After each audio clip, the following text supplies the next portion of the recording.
eles são divididos em dois tipos, tá? Os tipos intraorais, e aí tem esse grupo de imagens que eu falei quase agora, de posicionamentos, que são os exames periapicais, né? Interproximais, oclusais, são aqueles exames que a gente faz no consultório dentário, quando geralmente é o primeiro, para mim foi a minha primeira radiografia, foi essa. Eu estava sentado na dentista, ela falou, segura esse negócio para mim aqui.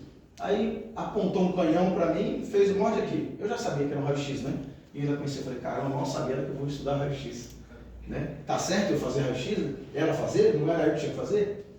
E aí a gente fica sentado lá, mordendo a peça, né? E aí é um exame periapical, ou interproximal, ou oclusal. A gente não vai entrar nesse segmento, porque é muita coisa para falar, tá? E não é a nossa área de atuação, tá? Então a ideia é direcionar para a parte prática.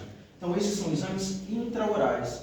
Os outros métodos são os denominados extraorais. Então são exames radiografados à distância. A panorâmica, topo a topo, que a gente já conhece, e a teleradiografia lateral, que são os exames de cefalometria. Eu não vou entrar muito em cefalometria, que é outra ciência um pouco mais complexa, mas basicamente eu coloquei um slide ali explicando rapidamente o que é, só para a gente não voltar com dúvida, tá? A gente vai focar especificamente na panorâmica, já falamos das indicações e da visualização geral das arcadas dentárias, ATM, estrutura da mandíbula. Às vezes a gente pega a parte da coluna, mas ela não é área de interesse, tá? Tem a ver com qualidade de posicionamento. Vamos lá. Então para a gente conseguir entender isso, a gente precisa saber um pouco da anatomia facial, né? Deixa eu seguir as linhas aqui, que eu não preciso ficar passando na frente. Quando a gente vai fazer um posicionamento radiográfico, assim como eu brinquei do cozinheiro, né, que não sabe quantas gramas de farinha vai, ele sabe no olho, né?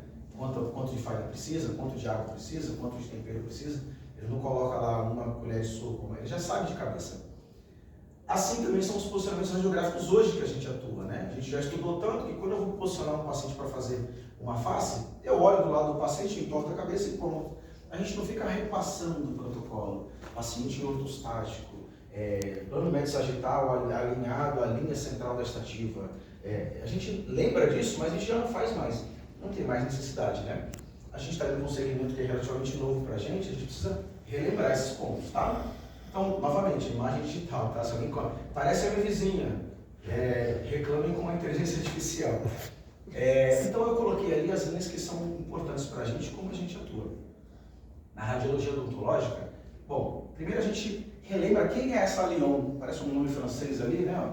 Lyon é a linha infraórbito meatal. Ela liga o meato acústico externo à margem infraorbitária, né? Então quando a gente palpa o rosto aqui, lógico, a gente não precisa mais palpar o rosto do paciente, né? Eu consigo perceber uma margem entre o maxilar e a estrutura da órbita. Essa margem inferior, eu tenho um ponto aqui que eu unifico com uma linha imaginária que ela vai lá na estrutura do meato acústico externo. Essa é a linha infraórbito metal. A gente utiliza ela em outros pontos. Por exemplo, outro adendo aqui. Quando a gente faz uma incidência para seios da face, um método de Waters, e eu elevo o queixo para fazer aumento ou naso, nesse eixo aqui é onde está a porção petrosa do osso temporal, exatamente aqui.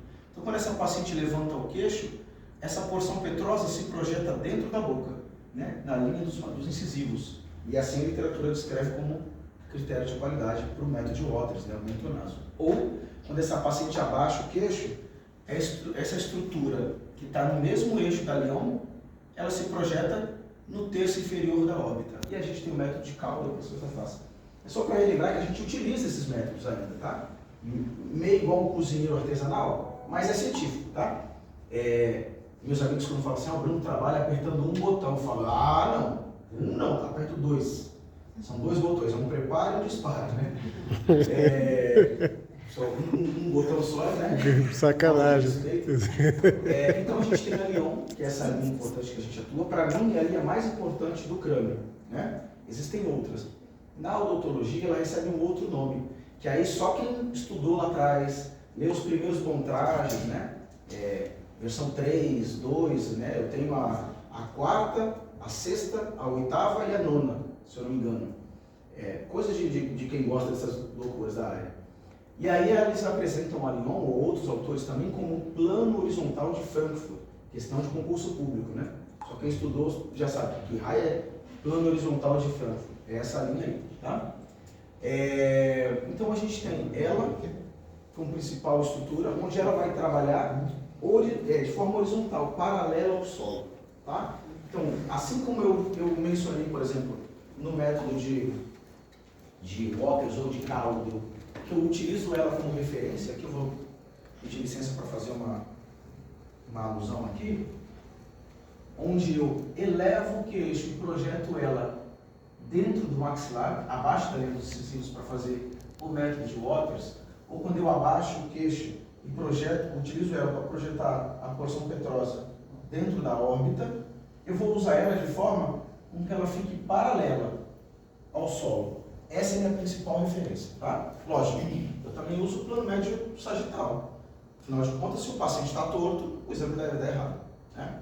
Então, o plano médio sagital é a nossa principal referência perpendicular ao solo, e a linha da Lyon, né, o plano de Frankfurt, horizontal, paralelo ao solo, tá? Perpendicular e paralelo, tá?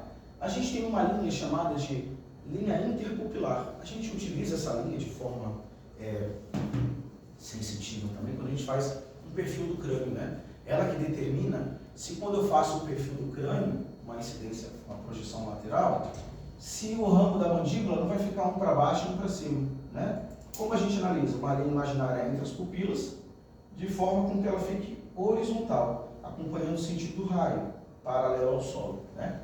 Se o crânio, agora olhando de frente, o raio vem de lá, e aqui eu estou com o receptor de imagem, né? Se o crânio está torto, a linha interpupilar está angulada. Consequentemente, eu não vou ter sobreposição das estruturas da face. Ângulos da mandíbula, um para cima e um para baixo. O teto da órbita, um para cima e um para baixo, né? A gente vai começar a ver imagens duplicadas. Então, a linha interpupilar é uma referência, mas ela não é específica. Então, tem pessoas que têm um olho mais para baixo. Lembra do Cerveró? Eu sempre uso ele como referência. Você tem um olho aqui e o outro aqui embaixo. Não dá para a gente se basear na condição anatômica do paciente totalmente nessa situação. Aí eu tenho as duas linhas principais, né? Com quem vai atuar. Mas, lógico, a gente tem um senso crítico quando a gente vai posicionar qualquer método radiográfico. Quando eu deito um paciente na mesa e ele tem uma curvatura acentuada na coluna, é conveniente que eu coloque um postinho embaixo dele, né? Ou eu vou fazer um cotovelo, o paciente tem uma limitação de movimento, que eu coloque um apoio embaixo do cotovelo para elevar o cotovelo dele para que esse posicionamento fique adequado. Então, o nosso senso crítico anatômico ele tem que atuar nesse segmento.